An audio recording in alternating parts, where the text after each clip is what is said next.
Great. Colin Jackson, Wings for Life, May the 7th coming up. It's how many years is it now for the event? Well, this year will be our 10th anniversary, and it's kind of special as well because we've got some people that have designed some new numbers just to celebrate it in that sense. And I literally pulled out the hat, the winner, a couple of days ago now to see the new logo that you have on your numbers. So it's 10 years, huge celebration for us, and we're going to enjoy it. When you first started out with Wings for Life, how do you reflect on the journey that you've had so far and the impact that it's made? You know, downstairs they were talking about 6 clinical trials to help spinal cord injuries, and actually that does show that running has a massive impact in raising money and actually helping out people who have those injuries. Yeah, and I think also, because you summarised that really well already in that sense. But what I love about it as well is that we have the opportunity to really to tell the message, to tell the story via running.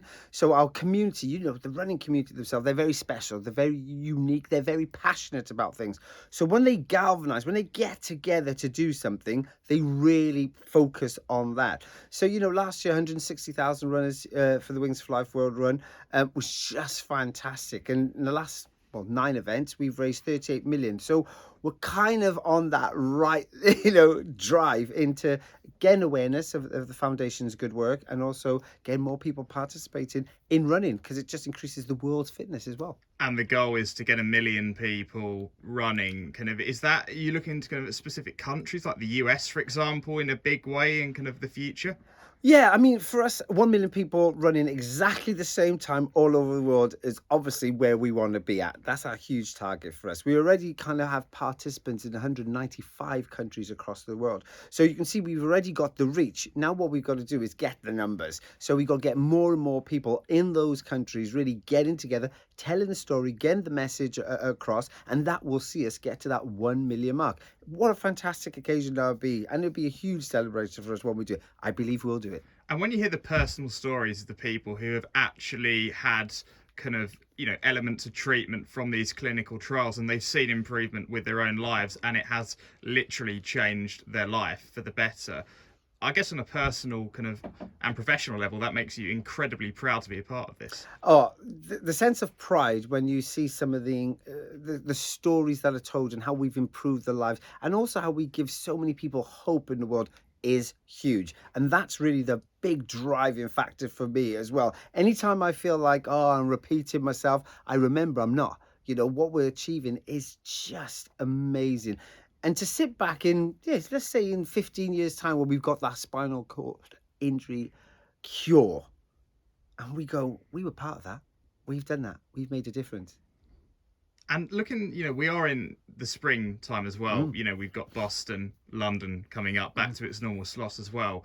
London, the ballots were crazy this year. Yeah. So it does show that running after the pandemic, people, literally in the pandemic met up, had a coffee, when they were allowed to. Yeah. And then it's going to start this trend of people actually, now getting fit because of what happened during lockdown. And that's obviously for Wings for Life, but also for the marathons as well. And that shows that running now is probably as busy as it's ever been before. It is so good. That is the truth there. We try to get as many people that are out on the streets, enjoying the environment that they live in. Sometimes, and I think during lockdown, people actually started to recognise what was quite local to them, which was a huge benefit, certainly for us for Wings for Life, because obviously our event starts from your front door. So, 11 o'clock UTC, you can step outside your door and you can participate in the event. So you're running in a very familiar environment.